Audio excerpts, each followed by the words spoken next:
International Booker praise 2025కి గాను కర్ణాటక హసన్కి చెందినటువంటి writer, activist, lawyer అయినటువంటి బాను ముస్తాక్ గారికి మరియు ఆవిడ ట్రాన్స్లేటర్ అయినటువంటి దీపా బస్తీకి కలిసి ఈ సంవత్సరానికి గాను హార్ట్ ల్యాంప్ అనే షార్ట్ స్టోరీస్ సంకలనానికి వచ్చిందండి.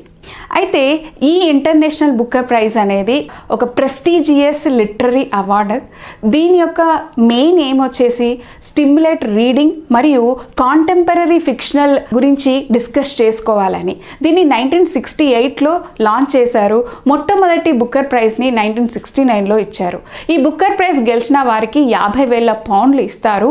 ఒకవేళ ఇద్దరు గెలుచుకుంటే వాళ్ళిద్దరికి ఈక్వల్గా షేర్ చేస్తారు. అయితే మన భారతదేశానికి సంబంధించి ఇది 2వ అవార్డు.